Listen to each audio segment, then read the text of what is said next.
Hey goalies, welcome back to the DIY Goalie podcast. I'm here with Connor again, who's in the co-host chair, and then we've got Hiroki Wakabayashi with us, who is the founder of the World Hockey Lab, which started off as Hockey Lab Japan, and he's also the goaltending director for the Arizona Kachinas, and he's going to be providing us with some insights on some analytics and some statistics, as well as some goalie development program, how to build one and plan for one and all of that. So we're super excited to have Hiroki on. How you doing today?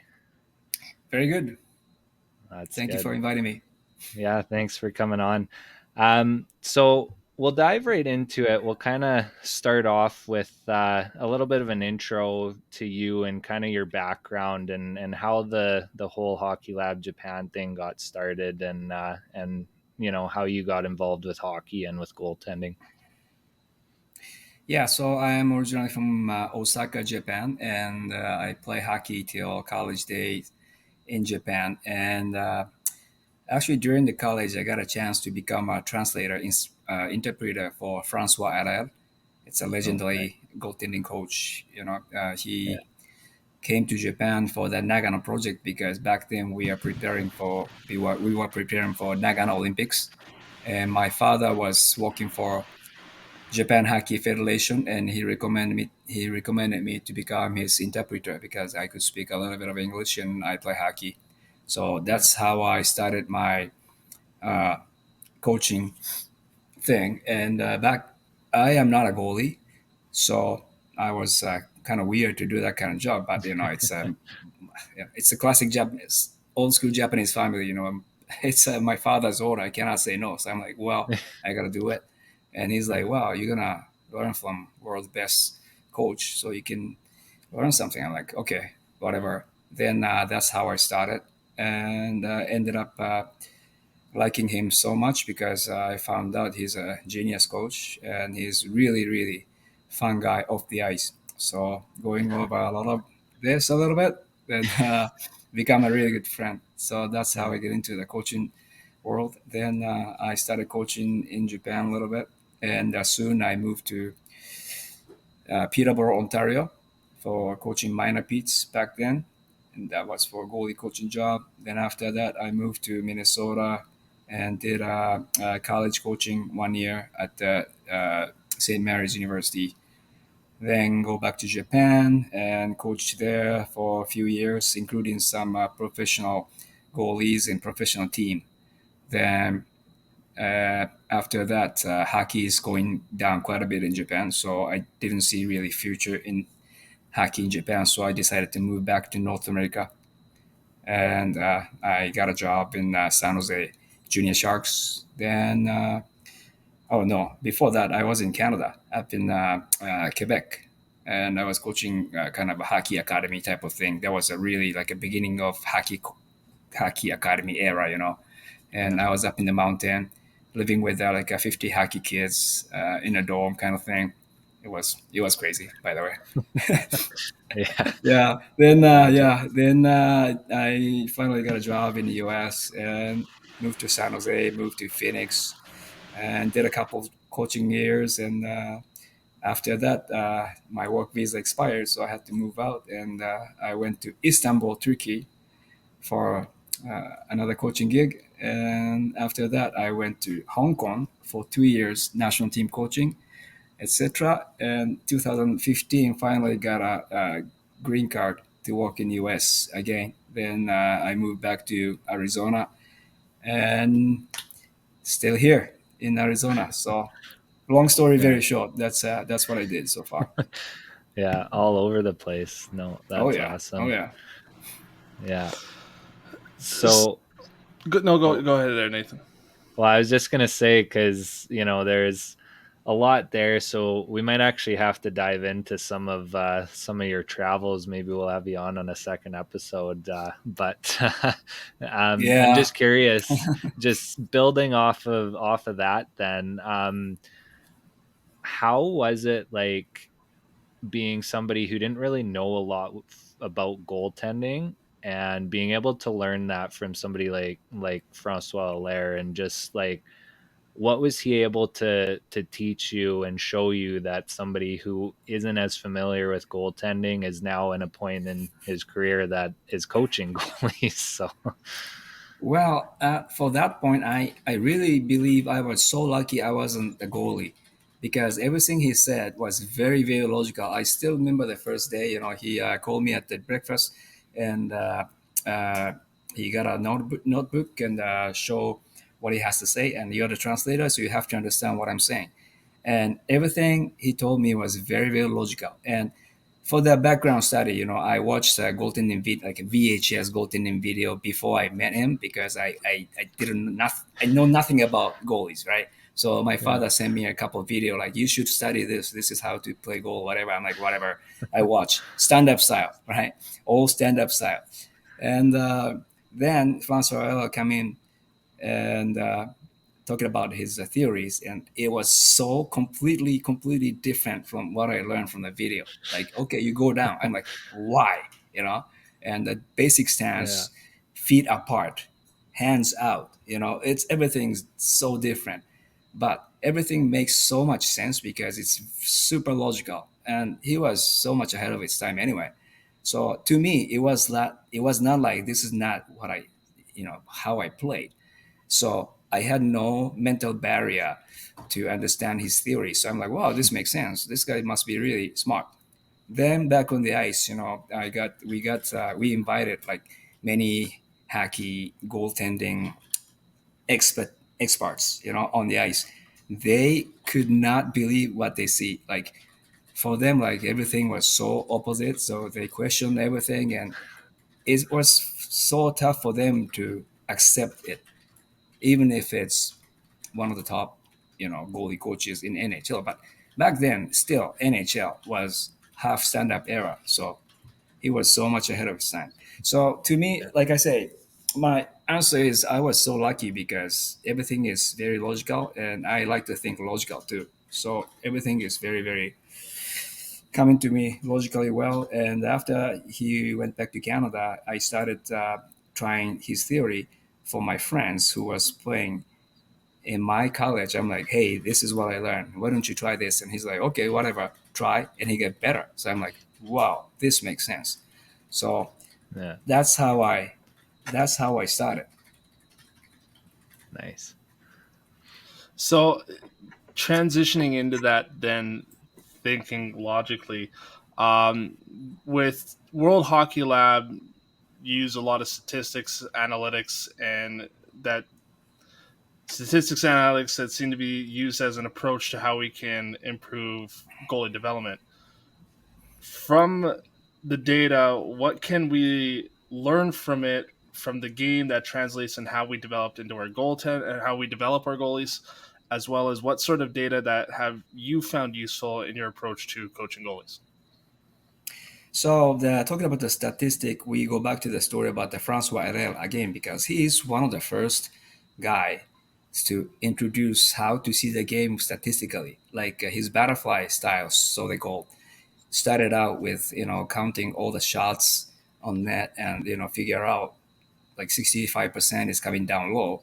So therefore, you need to go down and how to stop the low shot. So that's how we started. So I kind of have that kind of a basic background of how to see the game statistically, but past maybe 10 to 15 years, stats in hockey is getting so much better, and the people's utilizing it.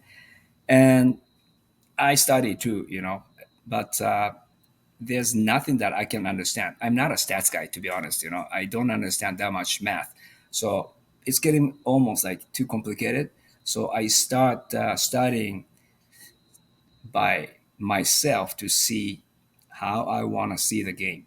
So that's how I started. And the most important thing for me is from where and how we're getting scored on. So how part is the most important thing. Like basic studies already done, like lower part of the net and close to the crease. That's small goal scored on. We know it, but I want to go like a little bit deeper than that. Like what's happened before that? What's happened two steps before? What happened three steps before. So that's the main thing I wanted to focus on. And plus screenshot, and there are not much access to the stats on the screenshot, like how many shots are getting scored on beyond, behind the screen, who's actually screening the goalie, etc. So that was my main focus. Yeah, just yeah, like I think I said in the last podcast, like I'm not I'm not a big believer in stats. Kind of pay more attention a little bit to it, but I don't believe that the numbers tell a full story. And particularly locally here in Edmonton, people were just absolutely dogging on Stuart Skinner with his playoff performances, and the save percentages and the goals against average as what weren't anywhere near to what they normally would be in a Stanley Cup run by a number one goaltender. But when you looked at how we played, and even though the types of goals you give up, it's like, okay, well, what, like you were saying, like what happened one, two, three steps before that? Because the numbers tell one thing, because they tell how many shots that he had, how many saves that he made, and how many goals went by him. But it doesn't necessarily tell the full story. I'm like, well, that happened because of X, Y, Z. You know what I mean? So that drove me up a wall, particularly during the Oilers playoffs. So like, I don't. I'm personally not a big fan of stats because I don't believe that they tell the full story in that regard. Well, it depends on the stats, though, right? That's Because true. Yeah. that's one thing that I like about your approach there, Hiroki, is like because what is the 2017-2018 season, I think, right? That you did the study Yes. on, yeah. So that was kind of how I started to learn about what Hiroki was doing. Is you had, was it 3,800 and some goals that you Yeah, close studied? to 4,000. Yes. Yeah. So to me, like, I like that approach that you actually took, almost 4,000 goals from an NHL season and broke it down and kind of used those numbers to kind of find a bigger picture. Um, just getting into that, what was the idea behind doing that, and kind of why did you want to pursue that? And also, like, how did you manage to go through almost 4,000 goals and not drive yourself absolutely insane? Well, first of all, I want to explain like my approach to the stats. I always explain to people like stats are like the nutrition fact on the food. You know what I mean? So it's got like a vitamin C, protein, whatever, whatever. That's how you read the nutrition fact on the box of the food. But it's not going to tell you the Yeah. taste. You understand? So that's a really good Yeah. analogy because, like you say, the stats is not everything, but it's a very, very important fact of the food, like a nutrition fact. And just because the food is tasty, it could be like very crappy, right? So it's still Mm. variable to know what's inside of it. But at the same time, you cannot tell the game or goalie played well or bad just by seeing the stats because you can't tell. Can't really tell the Yeah. taste by stats itself. So that's how I approach the stats. And the most important thing for me is, like I say, I want to see how the goals are scored on instead of just when, where to and where from. And that's going to give you a better idea of how to develop goalies because it is not just stopping a straight shot. For the goalies, it's a really well-known fact that side-to-side play, which is called like a royal road play or slot play, is more difficult than the straight shot. So for the development point of view, we have to know what kind of shots are going in, what kind of situation goalies are facing are more difficult than the other. So we can focus on more important stuff, not just by taking the straight shot, but you really need to work on like screenshots, side-to-side play more than the normal shot situation. So that's how I approach the game. And these kind of stats I call like a macro stats. So you want to know like a background of the hockey and general information about hockey, like how the goals are scored on. And stats can be used for micro purpose as well. It's like who does what or which team is more likely to do what. This is totally different than like average thing because Of course, some area on the ice more important than the other area, but it's a little bit different by team. If you take a stats on like a Washington Capitals power play, you know, well, where Ovechkin sitting, that's the main scoring area. So Yeah. that's so different from any other team. So the stats could be used differently, like in general or in specific teams. So there are a lot of approach to the stats, and if you know how to use it, I think it's still valuable. Just like I say, food nutrition fact, it's important thing. So that's how I see it. And the way I took the stats to answer your third question, the way I took the stats is all manual, which means I had to go Yeah. through all the NHL.com highlight video and take all yes well I want to try every single goal. It's about like 800 goal that's scored on like whole season, but in the middle of the season I kind of gave up and I tried to go like half 4,000. That's good enough, volume wise that's good enough. Yeah. So it was like a full-time job.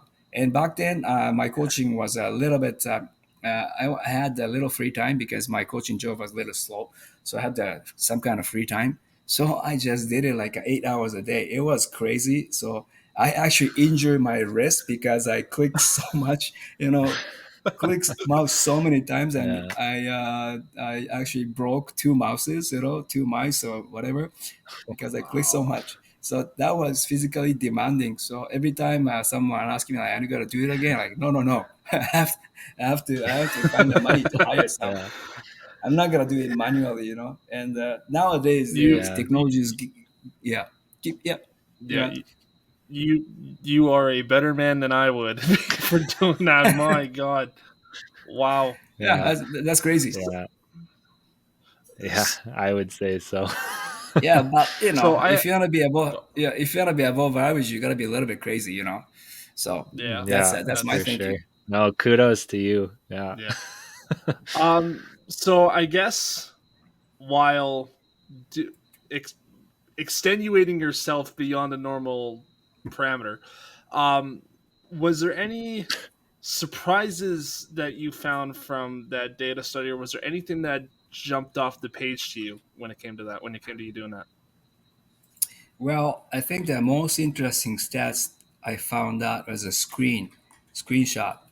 So I categorize a screen in like three different things. So one is a screen goal, like screen goals against, which means you got opponent screen in front of you and you got scored on, right?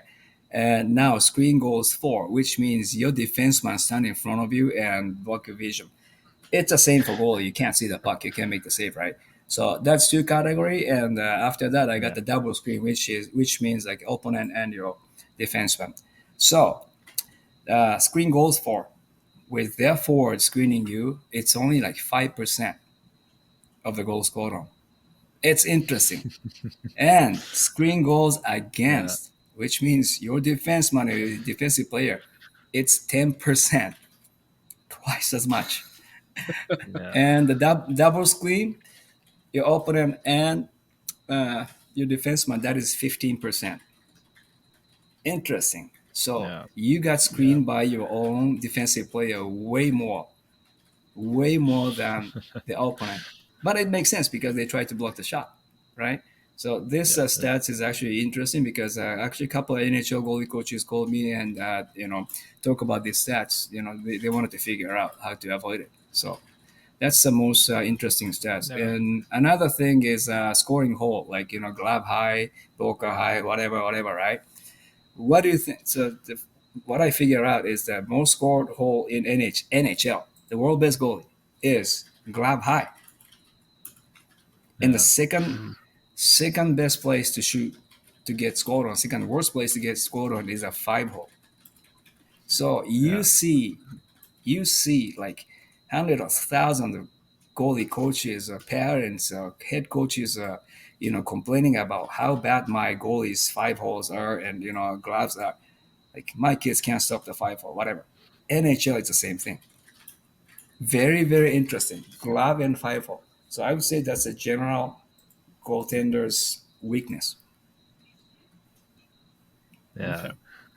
Yeah, no, that's awesome. And what we'll do, we'll link up that 2017-18 study in the show notes if you guys want to check it out. It's got some really cool stuff in there, and actually kind of debunks a bit of the myth that I thought too when everyone's saying that 70% of goals are scored off of rebounds or whatever it is that people like to throw out there. I think what it was 15 or 16%, if I remember off the top of my head, Yeah, was pure rebound rebound goals. is like 16%. So Yeah, for me, rebound is not a shot. It's a pre-shot condition. You shoot the puck first, then then you get then you score. So which means that's a pre-shot. Rebound itself is not a yeah, shot.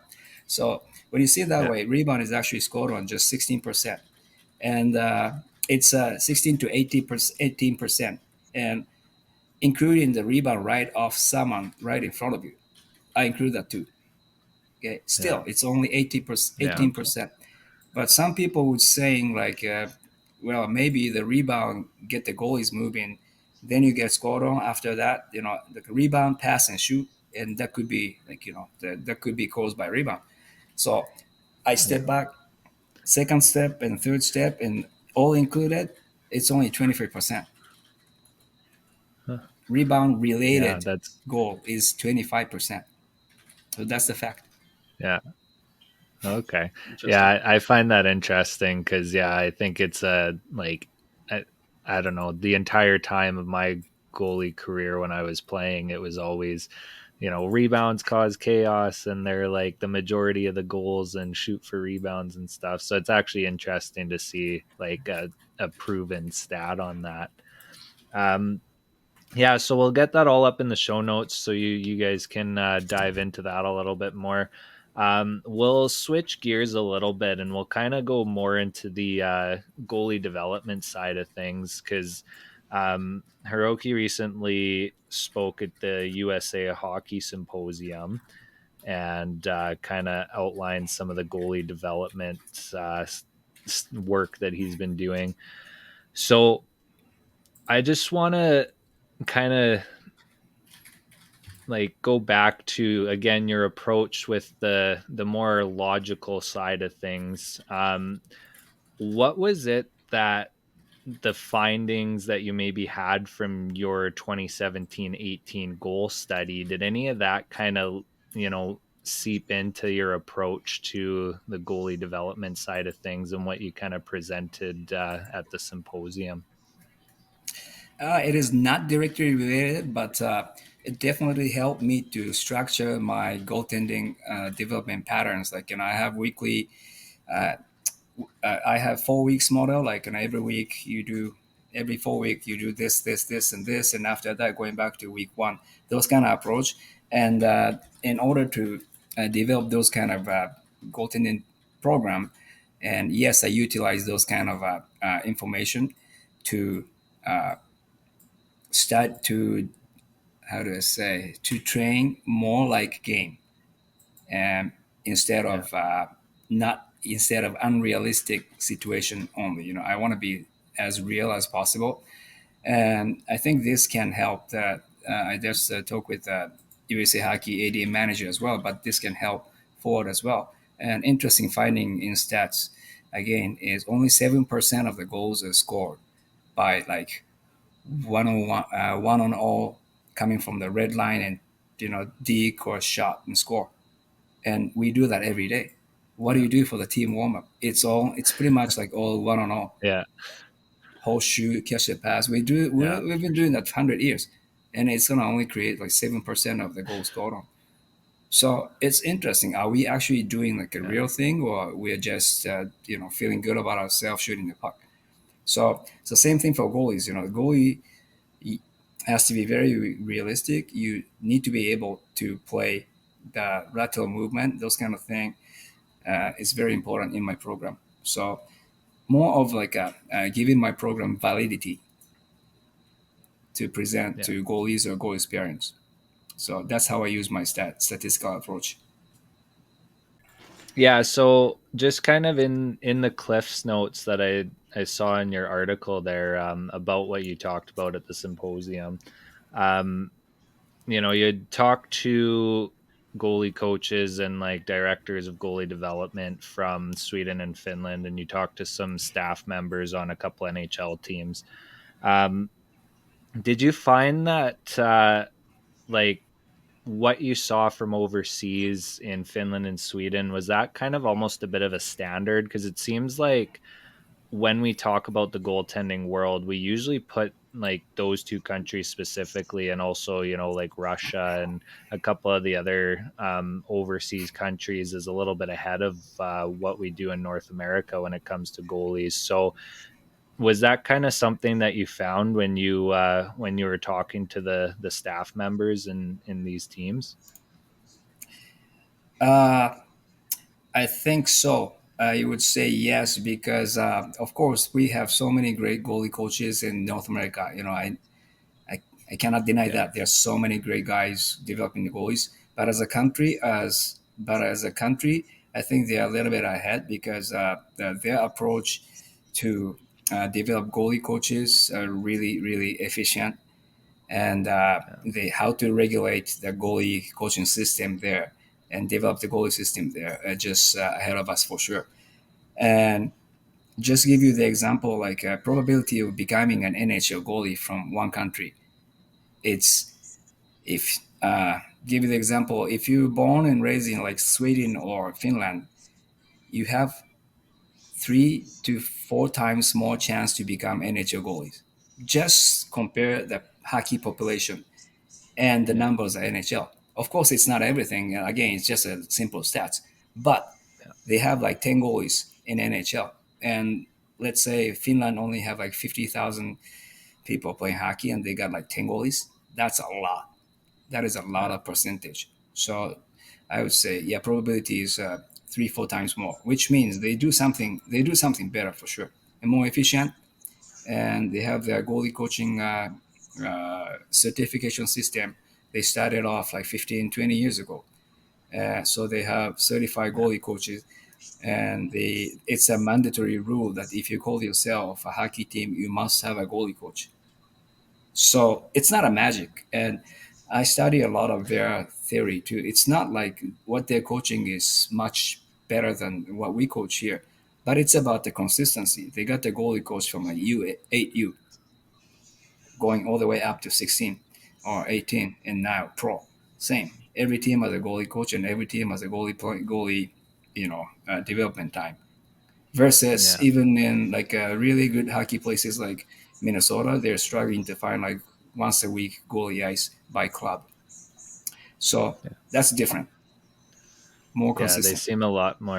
they seem a lot more methodical in their approach as opposed to here where it's kind of more of a free for all, and it's on the goalies and their families to figure it out more so. Hmm. Yeah. Exactly, and it's So systematic difference too. Can I keep on? yeah, go ahead. Yeah. Yeah, and it's a systematic difference too. That's the one great thing I found out. Coach talking with the Swedish club coach is they their kids they commit to one club and becoming a pro when they're about 16 years old. It is so different. It's almost completely opposite from what we have in North America. Let's say North America, we can play under the same system, like same youth club up till like probably like 16 years old. After that, you don't even know which team you're gonna play in 17, 18. Every year is different. Every year is different team, different goalie coach, but they're complete opposite. Around the 16 years old, they just set on one team, and okay, I decided I commit to play this club and try to become a pro. So, of course, the development is more consistent because you're on the same system every year, same coach every year. So, of course, more better competition in North America. That I cannot deny. Yeah. So then, how much, I suppose, then how much of an influence do places like just the European leagues, Finland, Sweden, because they obviously produce some. They have been producing a lot of great goalies recently, even in Russia, Bobrovsky, recent Stanley Cup champion, Shesterkin being another. I think Allmarks from Vasilevsky, Vasilevsky, yeah. If we're just going to name straight Russians, I think what Allmark's Finnish, isn't he? Swedish. Swedish. Yeah. So just we're starting to see a lot more European goalies coming over. So just and USA Hockey has obviously started to take leaps and bounds compared to Hockey Canada in a sense when it comes to their goalie development. Do you think there's been a lot more influence from the European side of things that's trickled into how USA Hockey in particular develops their goalies? I think many goalie coaches in the USA Hockey, they are studying European development model. That's for sure. So that's what I know.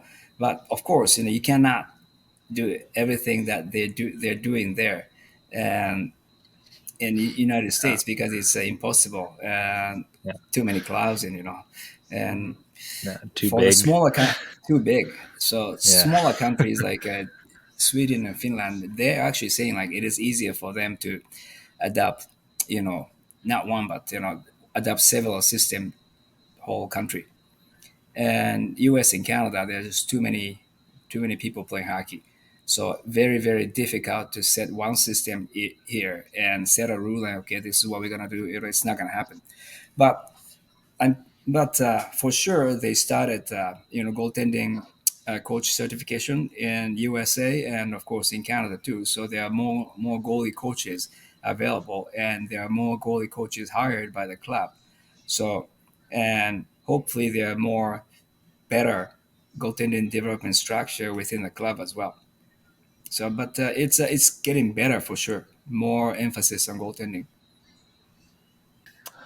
So just have you had the chance at all to have any conversation with anybody that works in Hockey Canada, particularly with their goaltending development? Have you had a chance to look at the current development model for lack of a better term or in air quotes, that Hockey Canada has currently in place?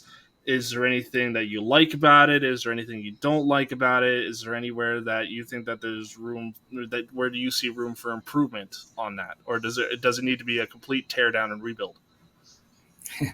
Well, first of all, I only saw the kind of a documents that Hockey Canada is developing. Uh,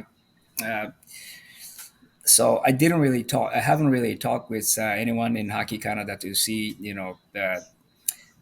what's going on, like deeply inside, like what kind of philosophy they have and how they develop their own structure of goaltending program. So I cannot say much about it, and I'd love to study about it. That's for sure.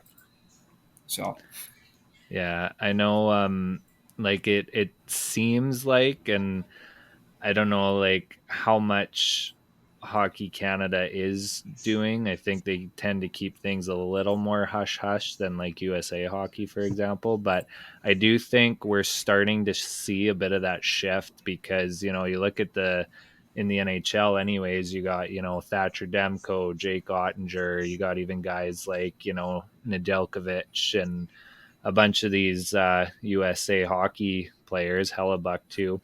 Um, mhm. I think like it seems that the shift that USA Hockey has had, especially with actual like tangible goals, because I know they have the 51% of minutes played by US hockey goalies by 2030 in the NHL and the PWHL is a bit of a goal.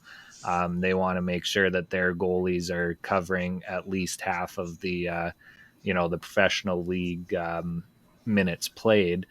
Do you think that that's kind of the first step is to set out like actual reachable quantifiable goals for a program, or do you think that that kind of maybe leads to you know I don't want to say disappointment as the word, but sometimes it's hard to hit those numbers if just because of how many variables there are. So what's your opinion on that?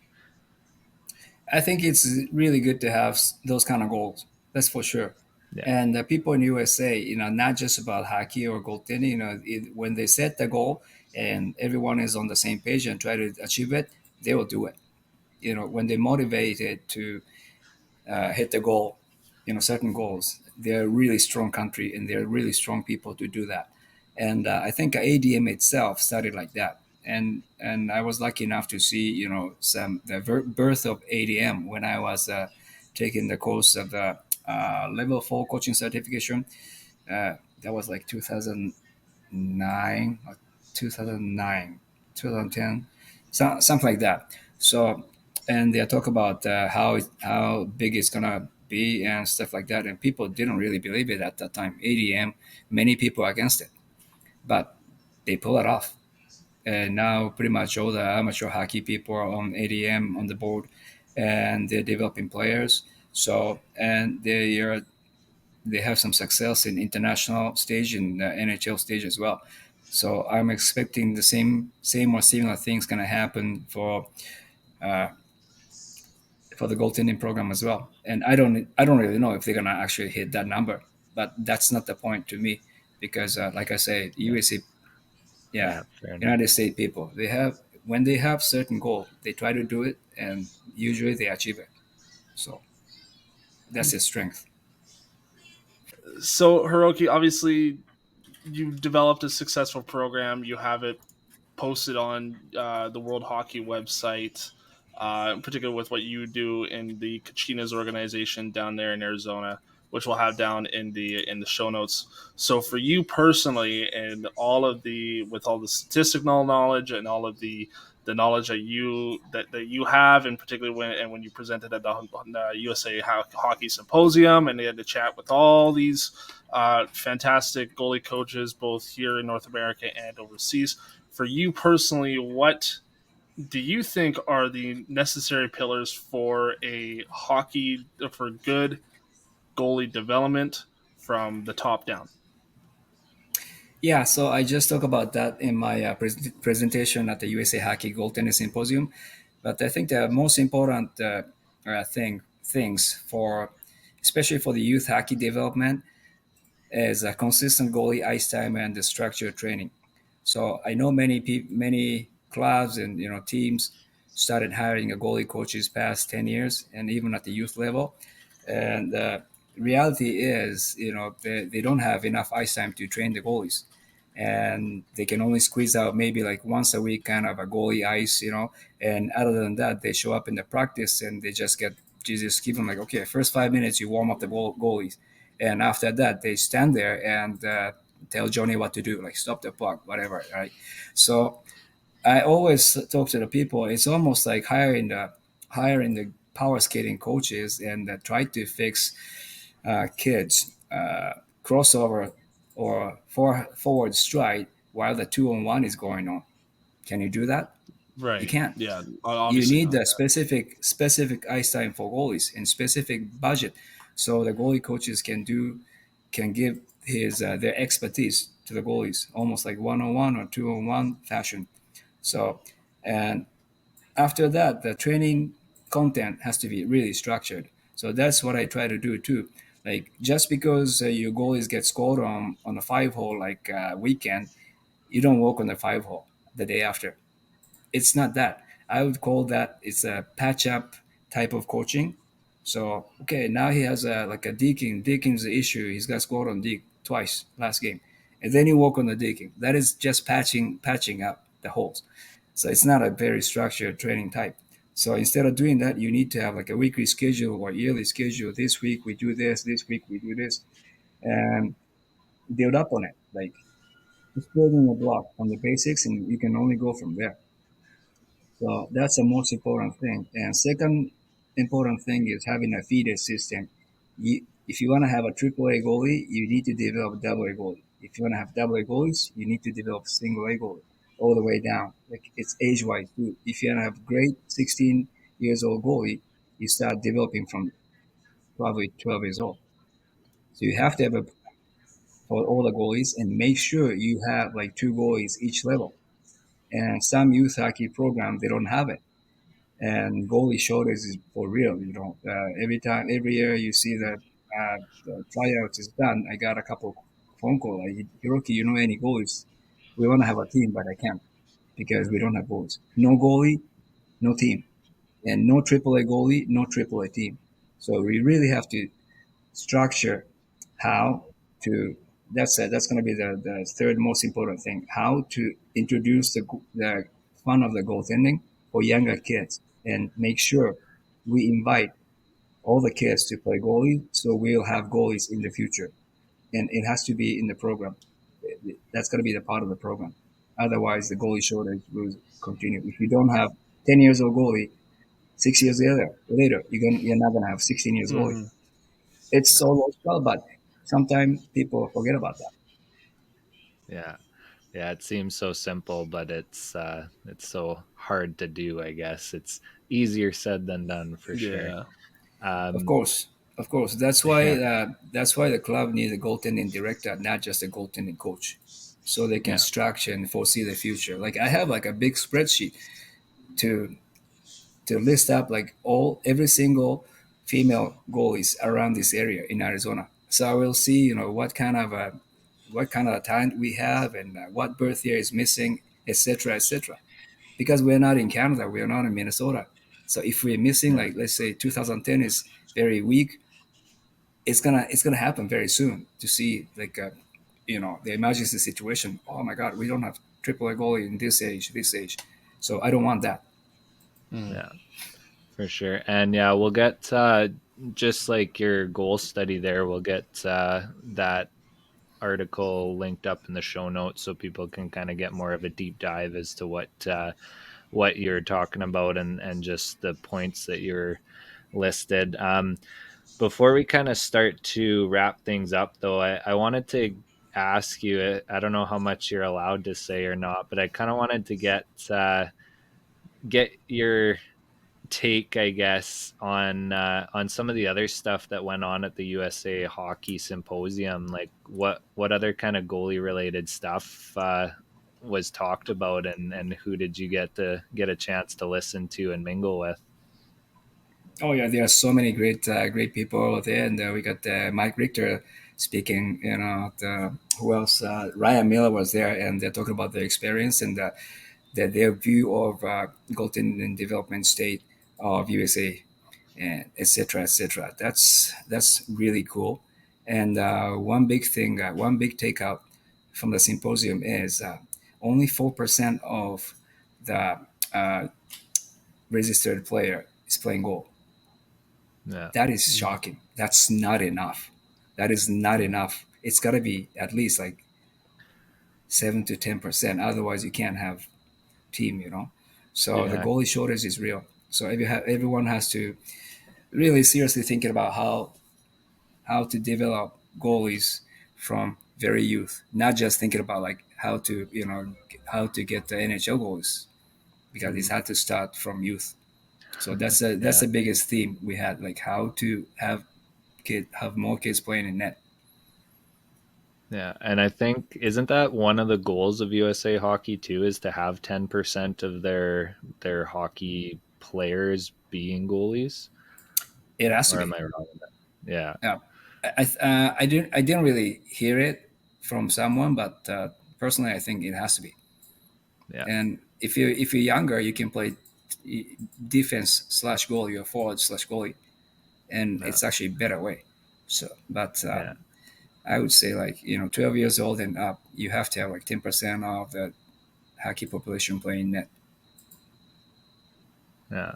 And just off the cuff too, just thinking as we're talking about this, what's your take on time, like playing time? Because I know there's a bit of a shift away from, at least in some of the development hockey circles, there's a bit of a shift away from alternating playing full games, especially for the younger kids, and there's more of a shift towards you know switching multiple times during a game for goalies, like doing half periods at a time or switching out every period. I'm curious as to what your take is on playing time and how you think the best approach is for development.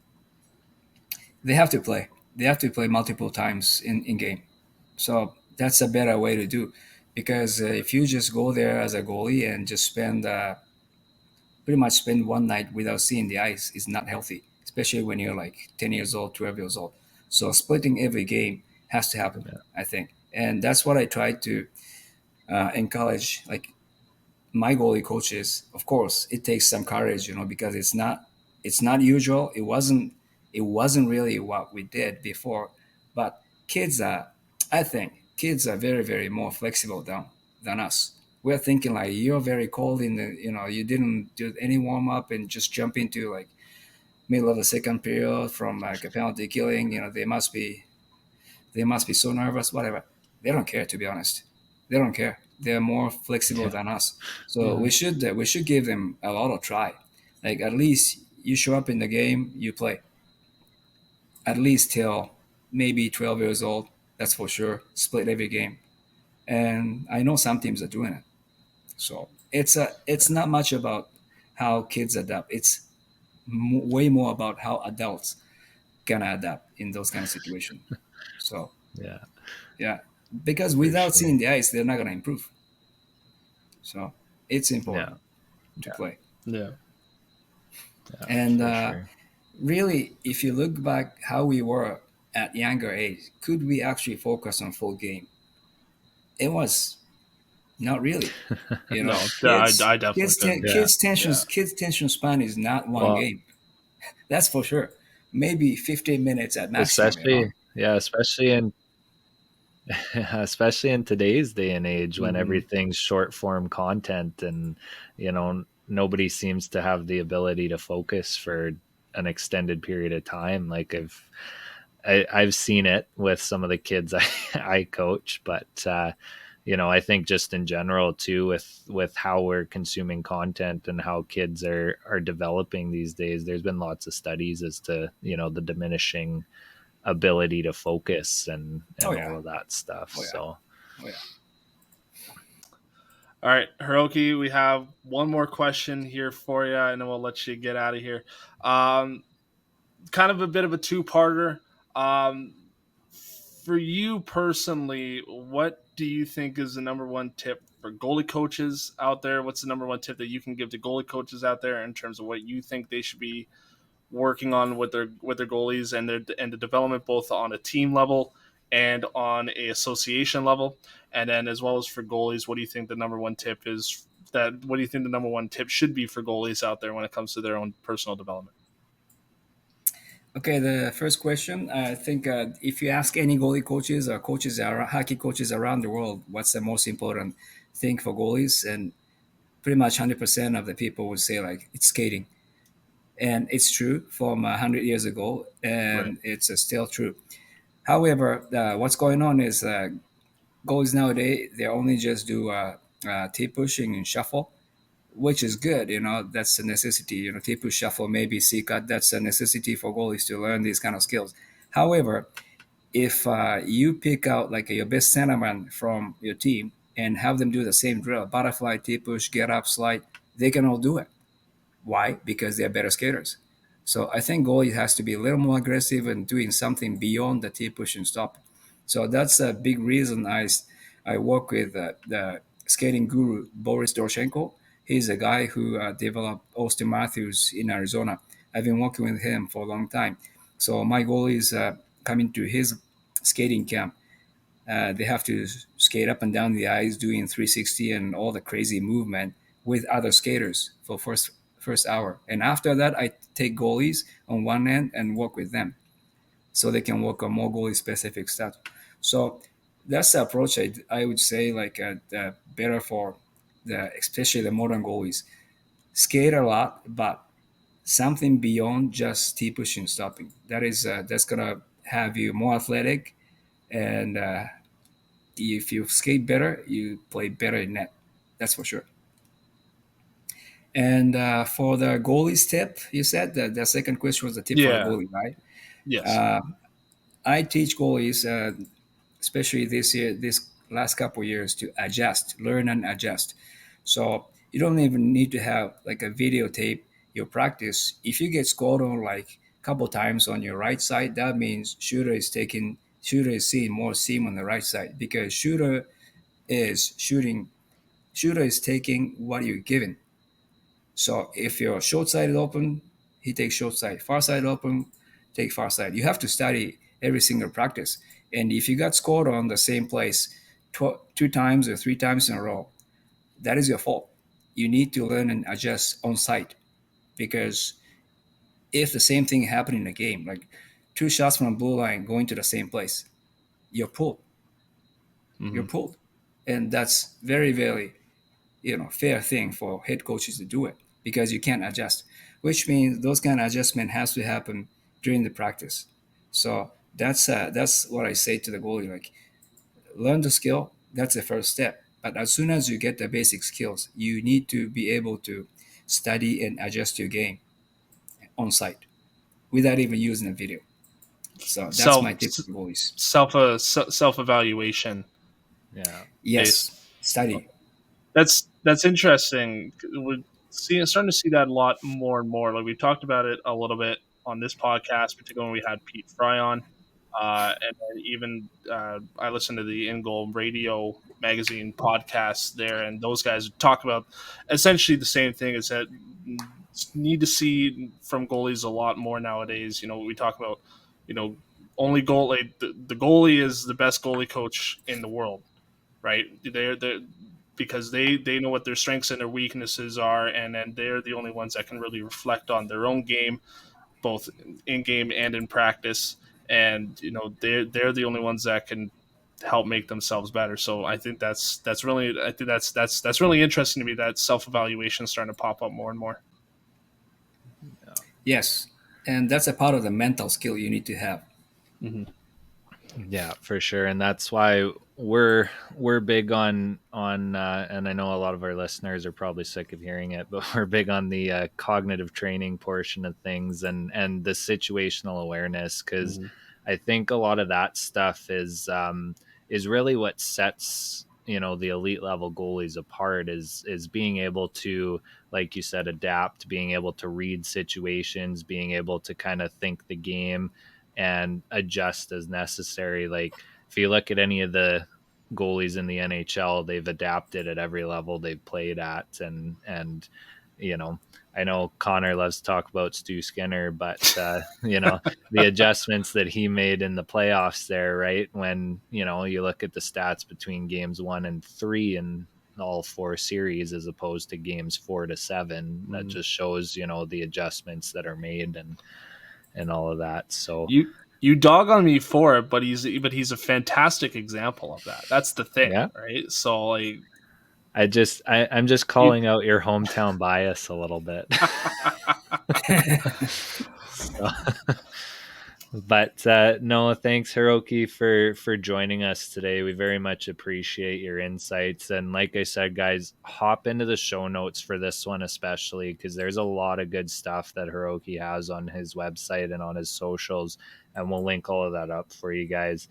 Um, just as we head out here, where can people find you if they want to know more about you, and if you want to put an email address or something like that, if somebody wants to ask you questions, where can people do that?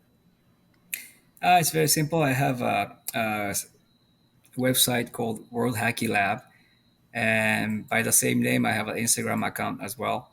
So that's the two things you can follow. And the X account is Coach Hiroki, and you can just Coach underscore and Hiroki. That's my X account. So you guys can follow and see a lot of interesting information. And I also have a Facebook account as well. So World Hockey Lab or Hiroki Wakabayashi. If you can remember how you spell my name. And if not, it'll be in the show notes. yeah. Yeah, So yeah. yeah.